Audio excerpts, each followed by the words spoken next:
Our second speaker, oh, I don't know what to tell you about this guy. I've heard his talk now 3 or 4 times. I'm still not the millionaire I need to be, but it isn't because I don't listen to him. He knows everything about whatever this thing we're calling here on the Bitcoin situation. He has a bachelor's in accounting, a master's in business, and he says, a PhD in stacking Bitcoin. So, I mean, he's got a Bitcoin hat, so he must know something about this. And he's a 3-time district finalist in District 100 for International Speech Contest. He's going to tell us things about the other cryptocurrencies that are not Bitcoin and why they're dangerous. And last time I heard him speak, he told me how to get rich. I'm not sure I believed him, but maybe this time we will.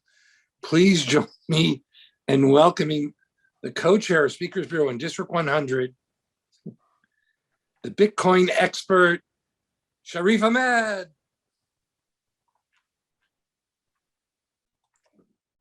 Thank you, Michael. Thank you, everybody. Thank you for having me here. Okay.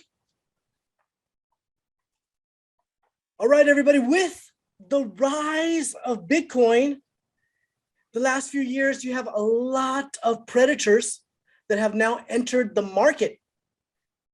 10,000 cryptocurrency coins are currently circulating. So you ask yourself, what is Bitcoin? What is cryptocurrency? Are they the same? Are they different? Well, they are 100% different. And I'm here to tell you tonight, try to make it clear to you, there's a huge difference, and there's a big reason why you should be investing one and avoiding the other like the Black Plague. In the words of SEC Chairman Gary Gensler, he said, if it stays outside the registered law, it will not long persist. Tonight, we're going to go over the difference between Bitcoin and cryptocurrencies. But Bitcoin is more like a crypto asset. And this is huge. Crypto asset definition. See, your assets are only as good as what they're defined as. And in 2014, the IRS defined and deemed Bitcoin digital property. That was a game changer. This was huge to classify Bitcoin as a digital property. So you have Bitcoin as a digital property. Then you have 9,999 cryptocurrencies, or I like to call them craptocurrencies, that are really unregistered securities. Securities, what's a security? What are you talking about, Sharif? Well, let me explain. Look, if I create my own Sharif coin, then I pumped it on Twitter and I dumped it to the retail population. Maybe I gave a bunch of my tokens to a celebrity who told the world it was great. That's illegal. It's not just illegal, it's unethical. And the truth of the matter is, you can't avoid the ethical responsibilities or the legal ramifications just by calling this new tech. So the problem you have here is you have a whole group of cryptocurrency coins that are sneaking in the back door of the regulatory system. And they represent themselves as decentralized product. Using this legal line and this ethical line, just by saying it's new tech, many coins cannot avoid this responsibility. If you understand securities law, then you understand 99% of these cryptocurrency securities are securities. Actually, let's slow down for a second. I know it's a lot to take. Cryptocurrencies are all illegal. Well, they're just unregistered. They may become legal later, but for right now, they're not. So if I create a token, pass it out to my camaraderies, we pump it, we keep 50% of it, we dump the rest to retail, that's a security. And that's really, really illegal. So what do we have to learn for this? I know it's a lot of information. So first, let's stretch for a second, stretch our arms and try to wake up from this, and we'll understand. Okay, to talk any cryptocurrency or cryptocurrency talk, you have to realize that they get a lot of these tokens for free. They are obsessed with airdrops. These are supposedly free tokens they pass out, but it's really a way for the cryptocurrency to recruit a community. It's kind of like a free sample at Costco. They guilt you into buying the whole bag. It's bribery. And any self-respecting person feels some sort of level of obligation just to buy something or give something back. This quid pro quo comes from the word of mouth. Airdrops, they say, is a good thing. It's a good project, but it's basically like grandma handing out free samples. Nothing good comes from it. These cryptocurrencies have board of directors, a CEO, a marketing team, and they get delusional that their coin is someday going to displace others or displace Bitcoin or some nonsensical thing like that. Cryptocurrency pre-mines are the worst. Bitcoin was a fair launch. Nobody had a free coin. Nobody pre-mined it. Nobody got ahead of everybody else. But these pre-mines by cryptocurrencies, they take 60% of the tokens first, pass it out to their venture capitalists. This is insider trading with a massive discount. Often more than 60, 70% of the supply is sold to the public after they pass it out to the camaraderies, after they pass it out to their developers, after they keep the coins for themselves. The cryptocurrency leaders create this weird cult of personality. It's like a terrible script that has no disconcerting plot. The reasons for existence of these altcoins tend to be pretty convoluted. Lots of technical hand waving, but nothing really comes from these altcoins. They pump and must go on. Utility is really something to be questioned. Decentralized in name only. That's the main technical flaw. Of course, altcoins are centralized. They're controlled by the creator and funded by VCs. No altcoin can claim, no, they cannot really claim at all that they're innovative without some possible angle of decentralization. The reason is practical. They would be regulated to death if they didn't include this word. So they pretend that the tokens are decentralized. They pump the token, dump it on retail. In the cooperation of this, they give exchanges where they list as tokens, free tokens. This is where the centralization really becomes obvious. The token founders will pay these exchanges mass amount of tokens to list it on Coinbase, Binance. It's going on currently right now. This has been a huge profit, a huge grab bag profit for exchanges. So many users pump the token, list the token, and then dump the token. Look, if you're a day trader or a swing trader, then definitely, this probably is for you. But if you're not, if you're a normal, rational investor who thinks of things in 2 to 4 year time frames, look at this chart that I have here. This is the top 2,412 coins over the last 6 years. Now, what this chart shows you is that altcoins, they may pump, but over 2 to 4 year time frames, they all trend to zero when comparing to Bitcoin. So unless you're a swing trader, a day trader, or a degenerate who likes to look at things in 30-day time frames, go ahead, day trade away these cryptocurrency coins. But if you're not, if you're a normal person who likes long-term investing, why would you ever invest in these coins instead of Bitcoin? It makes no sense. If you're into venture capitalists, pay attention to the tech area or invest in this sector. You've heard all these buzzwords: Web3, NFTs, DeFi. Has anyone even explained to you what they mean? Has anyone? Where these words, concepts come from? Are they understandable? Not really, because they make these terms just nebulous enough to sound sophisticated while to avoid strict definitions and avoiding scrutiny. Look, NFTs are a great project. Maybe, maybe not. Who knows?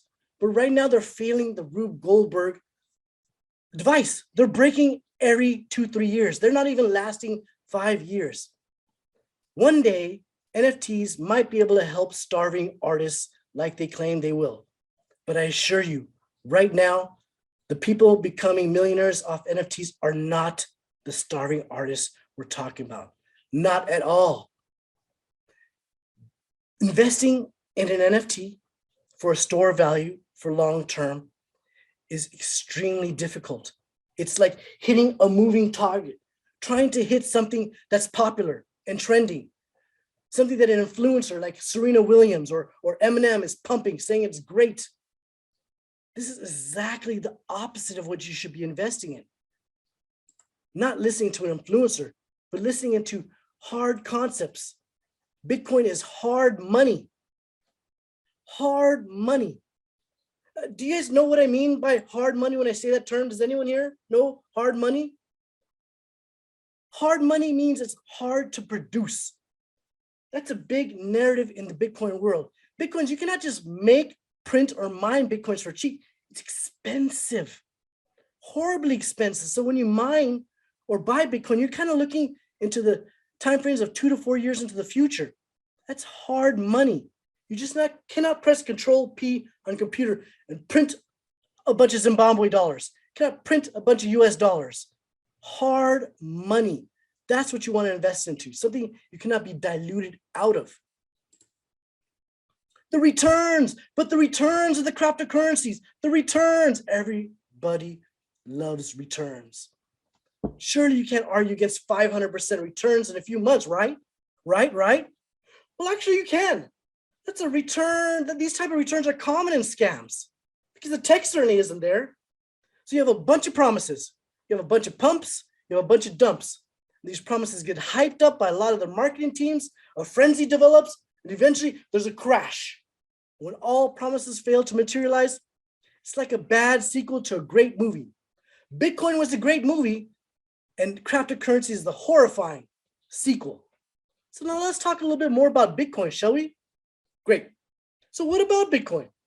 Bitcoin is the original, very, very, very different from these crypto projects or crapto projects, as I like to call them, which are all basically cheap knockoffs. Bitcoin has no central controller, no marketing team. There are no misaligned incentives. The people involved have no special rights, and there's no boardroom, no office building. None of that is truly a decentralized program. The returns on Bitcoin have been exceptional over these 2 to 4 year timeframes because it's done exactly what it's promised to be, which is to be uncensorable, unseizable, strictly limited money. That is why Bitcoin is credible, where crypto is not at all. So the key property to Bitcoin is that it's decentralized. There's no single point of failure. And it's controlled by the community of users, not some governing entity.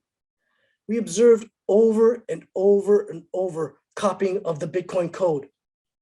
But copying the Bitcoin code has proved to be a big failure by Bitcoin Cash, by Litecoin, by DogeCoin. You see these coins pump and they dump drastically.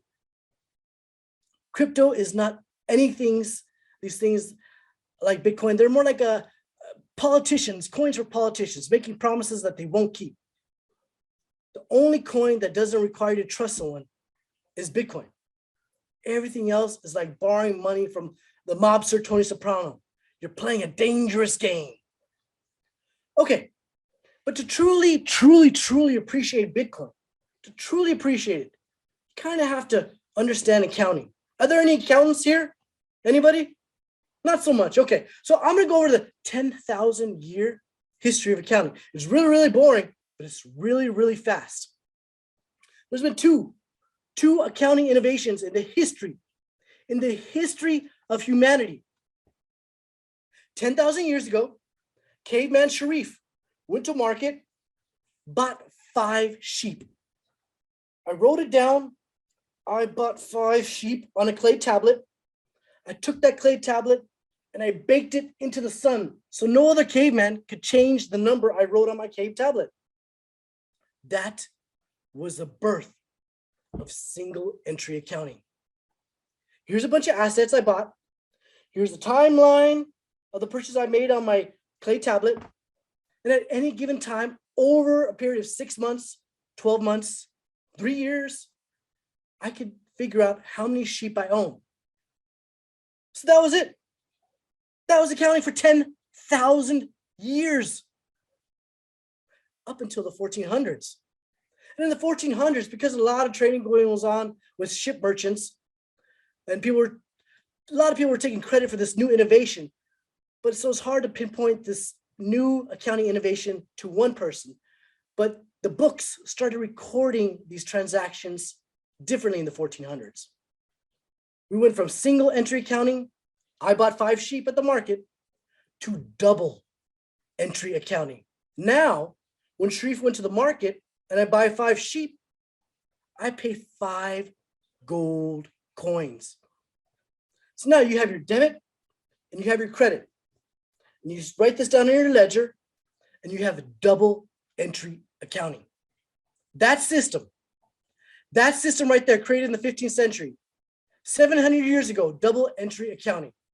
Today, 700 years later, every single bank, every single corporation, every single government, everything in the world runs on 700-year-old analog, antiquated, double entry accounting. Now, it was innovation in the 1400s, but it's not an innovation anymore. But everybody still uses it. And because it's an analog system, it's terrible. It's terrible for a number of reasons, but mostly because it's immutable. It's mutable. You can change the books and records. It's a private system. And whoever controls the books and records, they can just change the books and records. So for the last 700 years, centuries, we've seen devastating fraud in every single industry, every single sector, every government, because humans, they make their own records privately, then they change their own records privately. And the only way to figure out if somebody's committed a fraud in double entry accounting ledger technology is to have other humans come out and audit it. But that's really, really, really difficult because people are really smart about hiding bad things that they do. So we've seen devastating fraud in every industry because we have an old antiquated system, accounting technology created 700 years ago that runs the entire world. The world runs on this 700-year-old technology. Michael, can you think of anything more important to humanity that we have not changed in 700 years? I still don't understand what you're talking about, but I'm very interested in it. So I'll take you at face value on this. Thank you. Thank you, Michael.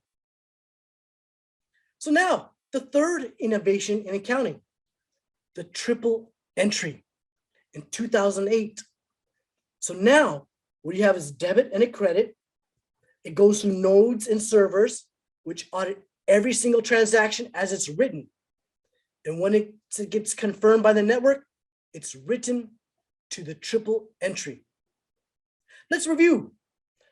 You have a debit, you have a credit, you have a digital self-auditing system that audits itself after each transaction is complete. Then it's written to a public and immutable ledger. Now, what that does, it eliminates all on-chain fraud. The books and the records, yes, you always have a human trust risk, but you could bank on the fact that the ledger is self-audited in real time, and every transaction has the ability to audit transaction in real time through this proof of work network. That is the innovation of Bitcoin. And for accounting, for the first time in human history, We have an immutable, self-audited chain of transactions. It's never existed before, ever. This proof of work system, network that runs Bitcoin transactions, then it audits itself, then it writes itself to the triple entry. That's the innovation. That's what will change the world. Why? Why? How? I'm glad you asked. Because as you change accounting, as you change the way people do transactions, how they record them, how they rely on them, you change the audit process. You change the ancillary products that come with the audit process. There'll be no more fraud on chain. It's impossible. That's the innovation. All it is when you try to simplify it is it's a server of data. Server of data that acts like an accountant between two networks. That's what a miner is. It's just a data server in a data center that acts like the accountant, like me, between two parties. So in 2017, when I realized this is real technology, not video game money, that's when I realized this 10,000-year history of accounting from single entry to double entry to triple entry. That is innovation that would take off. But here's where I was wrong. The commodity innovation took off before the accounting innovation. Everybody likes number go up. Nobody really cares about accounting. I'm probably boring you to death with all this accounting talk. So let's get into Bitcoin and how you can actually make money. Because Bitcoin is like a money printing machine. It's like a little machine that you have in your garage and you bring it out and it's time to print money. So how do I print money? It's easy. It's very easy. First you do is just buy Bitcoin and you save it. And you save it for 2 to 4 years. And many people ask me, well, Sharif, what's the average life cycle of your Bitcoin that you have? When will you sell it? What's your exit plan? I tell everybody that I know, you want to buy and hold Bitcoin and keep it for the lifetime length of forever. You want to keep your Bitcoin, never sell it, air it off to your heirs, the equity. Well, Sharif, I want dollars. I need dollars. I need dollars to live. Of course, we all need dollars to live. So let me say an example here. If you have $500,000 of Bitcoin or $1 million of Bitcoin for round numbers, you have $1 million of Bitcoin, you sell $100,000 of Bitcoin to live, pay 40% capital gains tax. So you have $60,000 of Bitcoin. You sold it. So now when Bitcoin goes up 30%, 40%, has a CAGR, compound annual growth rate, meaning how quickly it grows. It grows at 78% for the last 5 years, every year on average. So when it grows, it'll leave you in the dust behind. You don't want that. You don't want that at all. You want to do what every wealthy landowner in the US has been doing for the last 50 years. It's digital property. You want to keep it. Keep your digital land, and then when you need money, you borrow against it. You have $1 million of Bitcoin, you can borrow $100,000 a year forever. If your Bitcoin goes up faster at the rate you borrow it, you can borrow against your Bitcoin forever. Last year alone, I borrowed $65,000 off my Bitcoin because I wanted to test the process. I borrowed some at 8%, I borrowed some at 4%, and I borrowed some at 0%, some dollars, posting a little bit of my Bitcoin as collateral.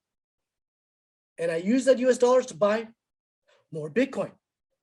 In the future, I'll use the loan process, borrowing against my Bitcoin, hopefully to retire, hopefully to do things that I want to do. But for now, I just bought more Bitcoin to learn about the process. So if your Bitcoin goes up faster than the rate you borrow it, you borrow $100,000 and the Bitcoin goes up 30%. Now your $1 million portfolio is 1.3 million and you didn't sell any of it. You borrow another $100,000, your Bitcoin portfolio went up 25%. Now it's at 1.5 million. You only borrowed 200,000 off it. But if you sold it, you wouldn't have that. You need to treat your Bitcoin property like a Beverly Hills house property. If your Beverly Hills property goes up 10% from 5 million to 5.5 million, you don't sell it. You don't sell it to take your profits. You borrow against it. You probably borrow against your Beverly Hills property forever and never leave and air off the equity to your heirs. And that's what you need to be doing with your Bitcoin. Buy and hold your Bitcoin, borrow against it, pay zero taxes because you didn't incur any tax liability.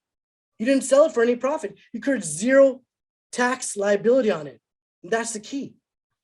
You borrow against your Bitcoin and air off the equity to your heirs. Create generational wealth for your grandchildren, your great-grandchildren, or people you don't even know about. That is what you want to do. Don't worry about this cryptocurrency coins, their short-term pumps. Don't worry about DogeCoin. Don't worry about the son of DogeCoin or Kim Kardashian coin or puppy coin. You don't need to worry about none of that because you already know that all these coins in a 5-year span, 4-year span, they get outperformed for Bitcoin. So why would you even try it? Why would you even try it? To catch a little short-term pump here, to catch a little short-term pump here? You're not an irrational investor. With that, I ask you, I plead with you, I beg you, next time you hear someone say cryptocurrency and Bitcoin, you stop them in their tracks. And you tell them, you wash that out your mouth. Bitcoin is 100% opposite of cryptocurrency. Please save in Bitcoin. Do like me and air off your equity to your heirs. Thank you. Well, Sharif, I don't understand this at all, but you've explained it very clearly. And I just don't understand. Triple entry. Wow. You learned a lot. Hey, I told you learn how to be a millionaire if you stayed on this call. Other questions? Michael Alexander, you got to have a question for Sharif.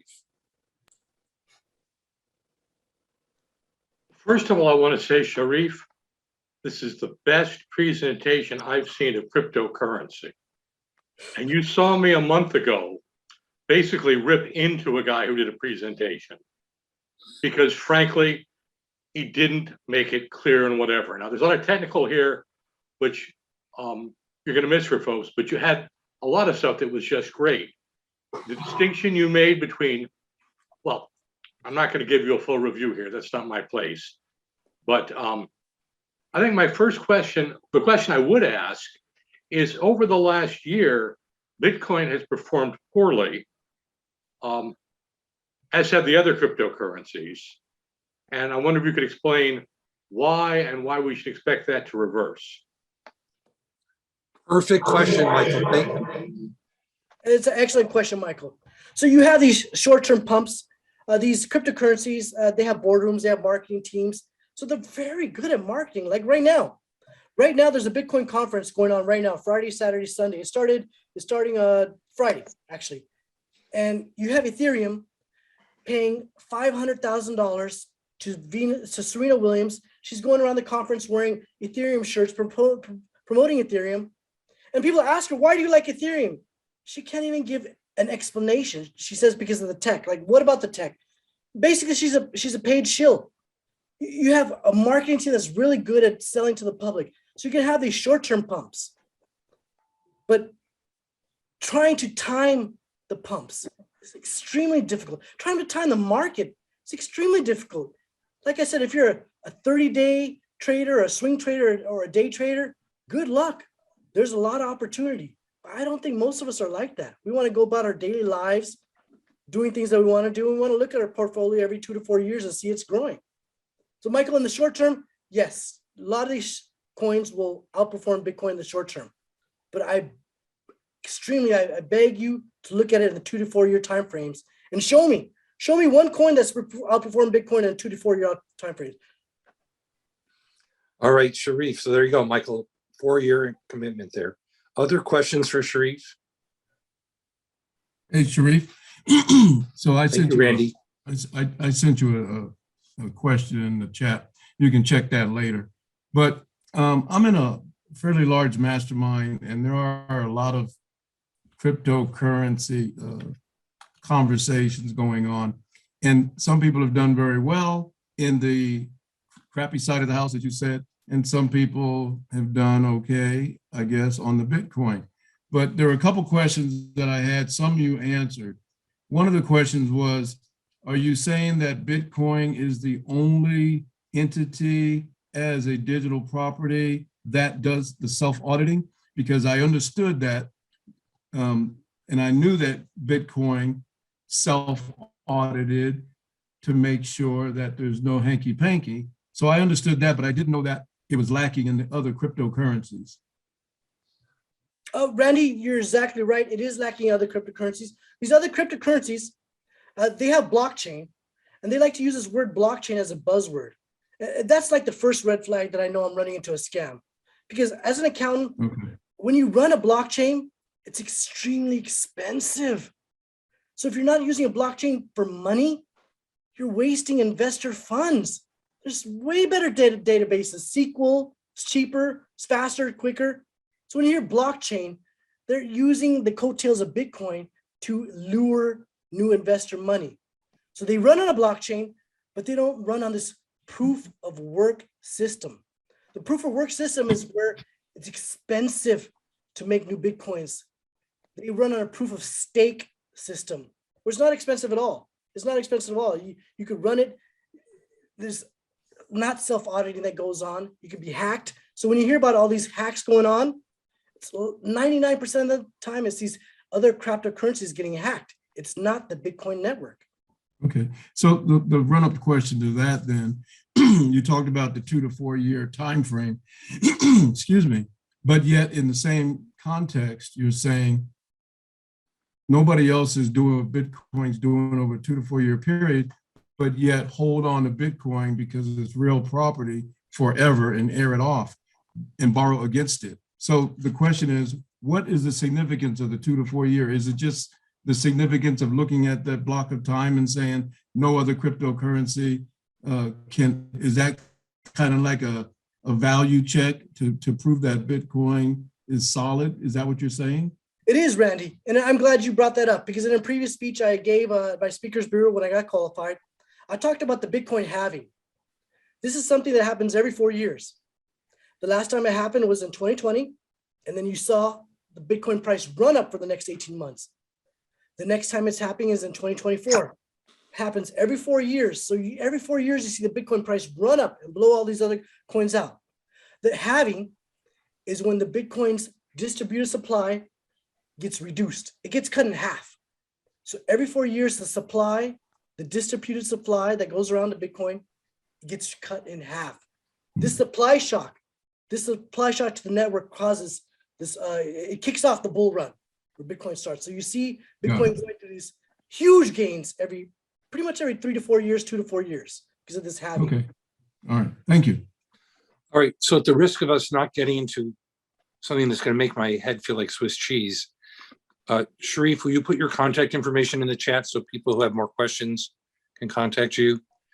And Michael, I agree. I've heard him talk 3 or 4 times, and it's pretty impressive stuff. So I don't know. My financial planner says no to cryptocurrencies. Well, there you go. Nonetheless, thank you, Sharif. This is amazing, and we've never had a talk like Tom. We've never had a talk like this. Oh, you're on mute, Tom. Yeah, so if anybody, the part of the rule of his coming to speak is that if anybody in the audience does become a millionaire, we expect a percentage for our business, for our Speakers Bureau expenses. Perfect. 0 is a percentage.